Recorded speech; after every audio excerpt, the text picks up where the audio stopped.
Welcome to the Missing Milwaukee walking tour, also known as the Parking Lots Walking Tour. As most of you know, downtown Milwaukee has many historic buildings from the 19th and early 20th century. After the stock market crash, new construction came to a standstill and didn't begin to fully recover until the 1970s. Since then, many of the older buildings have been replaced with newer buildings or been lost to fires and urban renewal projects. Some have also been the victims of neglect and were torn down to be replaced with parking lots. When the buildings became difficult to rent, parking lots were always easy moneymakers for the property owners. Today's tour will take you on a journey to the sites of several of the former buildings in the Missing Milwaukee book. The book shows unseen photographs of these buildings prior to their demolitions in the 1970s and 1980s. This will be an architectural history tour, and I'll explain quite a bit about the history of the missing buildings as well as the adjacent remaining buildings. The tour will also be a preservation tour, which should leave you with an understanding of why buildings like these should be preserved. So let's take a walk and try to see the lost buildings of Milwaukee.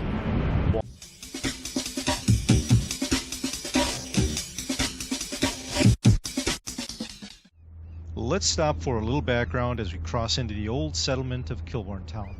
Starting in the fall of 1835, after the government land sales in Green Bay, the city was divided into three settlements by the three new owners.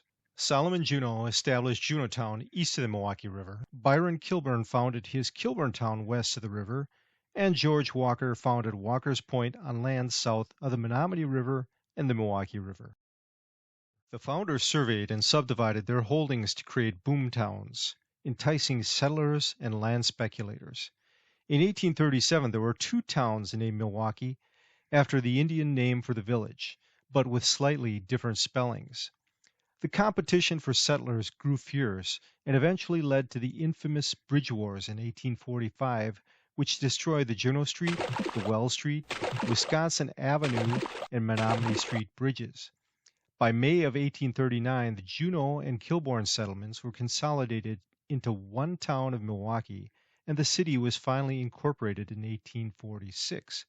But the division has always remained, and even today the parts of downtown are distinctly different. This spot grew important as the confluence of trade in the late 19th century brought ships from many ports along the Great Lakes with travelers and goods into the heart of the city. The Goodrich docks were the main entry point into Milwaukee, and large steamers filled with people would regularly arrive and depart right here.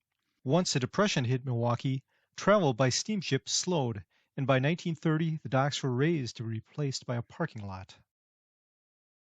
There was a time when Michigan Street was more than a place to find a parking spot in the many parking structures that now line the street. This was one of the entry points into the city for visitors getting off the boats at the river, the trains at the North Shore Depot on 6th Street, the interurbans at the Public Service Building at 2nd Street, or the trains at Union Station at 3rd Street. Hotels, restaurants, and other businesses were built along Michigan to take advantage of the proximity to these stations and make it easy to reach the throngs of visitors and traveling businessmen. The Enterprise Building was one of the business buildings built with this proximity in mind. It was a large 6-story brick building in the Beaux-Arts style, built in 1906 for August Eline of the Brewing family. This was a classic Kirchhoff and Rose design, faced in white glazed terracotta and beautiful ornamentation with a grand entrance on Michigan Street. The glazed terracotta was desirable for maintaining a pristine look even in the smoke-filled era of the time. It offered a large number of offices for small and large businesses in this growing business district. It was demolished in 1980 for the Grand Avenue Mall parking structure. Prior to its demolition, the entrance facade pictured in the book was salvaged and now sits in storage waiting for use in another grand entrance. The only building that remains from the time when this was a busy commercial center is the Public Service Building across the street, built at the same time. It was the home of the electric interurban trains that ran around the region, and also headquartered several regional bus lines. It even played a bit part in the beginning of the 1960 film The Rat Race, starring Tony Curtis. Many of the old hotels that lined Michigan Street were torn down in the 60s, 70s, and 80s, and in most cases replaced with parking structures. Diners and small shops catering to the once busy foot traffic have also disappeared. Michigan Street now has the feel of a back alley instead of the traffic-filled and busy thoroughfare that it once was. The proximity to Union Station created a hotel district in this area. Long-gone hotels like the Medford, the Royal, the Delaware, the Antlers, to name a few, provided well-used accommodations until the station was relocated in 1965 and the North Shore Railroad closed in 1963. The only remaining hotel from this era is the Hilton on 5th and Wisconsin.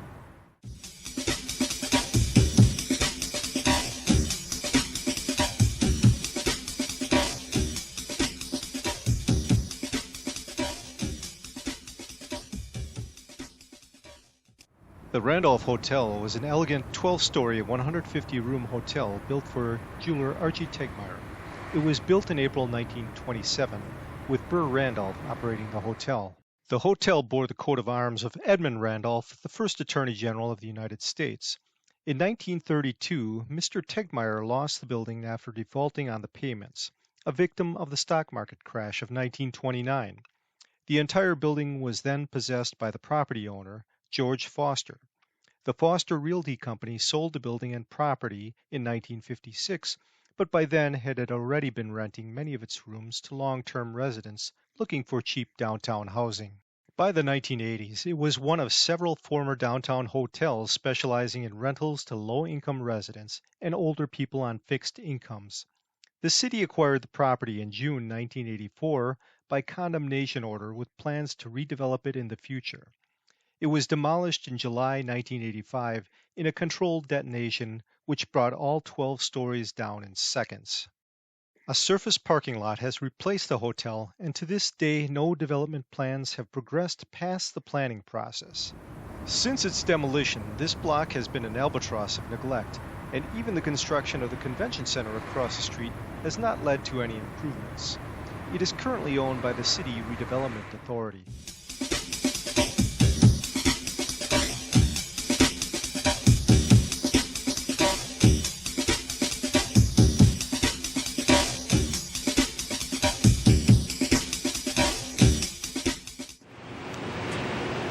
Let's take a stop here at what is called the City Yard Reliquary Garden. This small park was built in 1998 after the completion of the Midwest Express Airlines Center. Artist Sheila Klein of Washington assembled artifacts from nearby demolished buildings, including these line heads from the Wisconsin Telephone Exchange on 5th Street. A reliquary garden is a shrine for contemplation, and it is hoped that these remnants of Missing Milwaukee will inspire people to reflect on the beauty that once was. Continuing on Hotel Row, we come to a more recent one that some people may remember. The Belmont Hotel was on this corner before it was torn down in 1996. The 5-story hotel was opened in the fall of 1926 with 150 rooms. It was a modern but modest design by architect Martin Tulgren & Sons with beautiful glazed terracotta ornamentation. The sign that heralded the coffee shop on 4th Street was an icon of Art Deco style. The coffee shop, a barber shop, and the Belmont Bar were located on the ground floor. Across the street is the Commerce Building, which Tulgren built a few years later.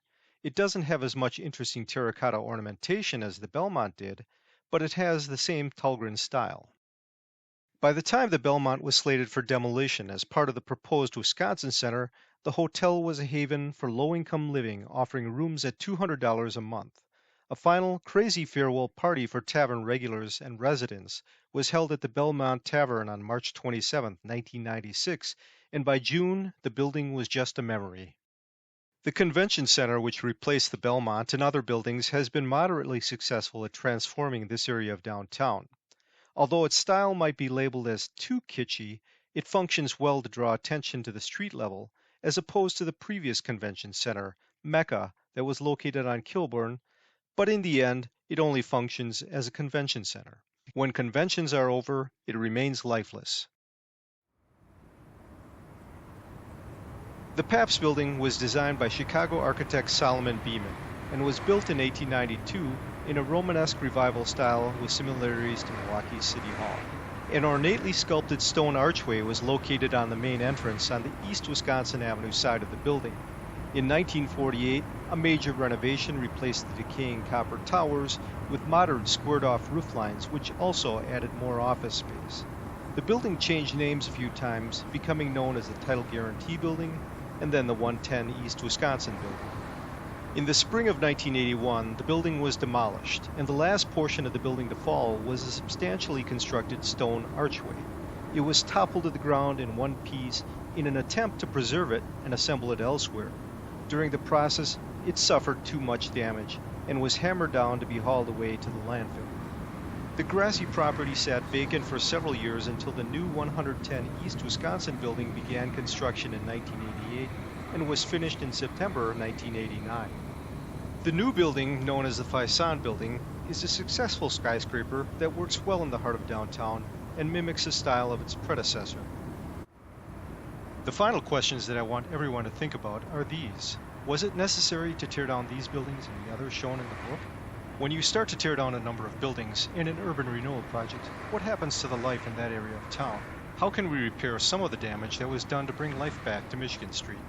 How can some of the parking lots and garages be reclaimed to accomplish that? Thank you for watching.